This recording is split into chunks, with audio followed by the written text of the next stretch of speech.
Abatuuze b'ennama mu disitulikiti y'e Mukono bakunganidde wagenda okuzimbibwa pulojekiti ya gavumenti ey'ekitongole kya atomic energy ku ssomero lya primary erya Kichwa okumanya ku nteekateeka za gavumenti ez'okuzimba pulojekiti eno. Abatuuze bazze basimbira enteekateeka za gavumenti ekkuuli nga bagamba nti pulojekiti eno ereeteddwa mu kitundu kyabwe ya bulabe ekiwaliriza Atomic Energy Council okugendayo okubasomesa. Gavumenti egamba obekyo wekiri then tubinoonye webiri byonna tubikuume awatali kuleeta ekitayinza kuleetera bulabe webitayinza kwonoona butonde. Kati yeno stowa yenjogerako wekuba awamu bagamba nuclear plant kankyogere nga sinanneerabira tugenda kumugwegendo teeka ku byenjogedde sitowa si nuclear plant. Wabula kijja abatuuze mu mbeera y'omu ku bakansala ku disitulikiti eno Florence Chobe bw'asitusa okwogera n'ategeeza nti ekyalo tekiriiko bantu bangi era nga wano kabuze kata bamuyiseemu empi okutuusa lwe yeetonze.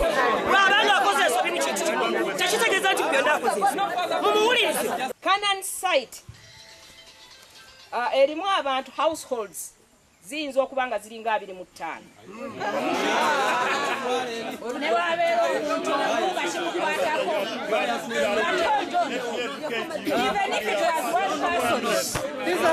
But even if it was one person nga kimukwatako ina right y'okwogera.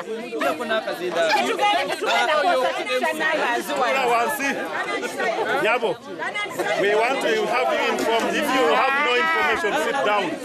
I'm not talking what's exact. We are more than You are not at all. We are all listening.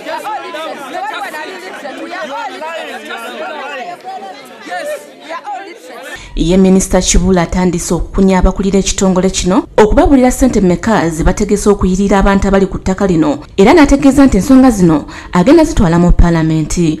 Ngawe kigenda okutwala ssente ziwerako nga kyakolebwa mu myaka 5. Emyaka 5 mingi nga n'abantu beeyongera okubeera mu kitundu kino.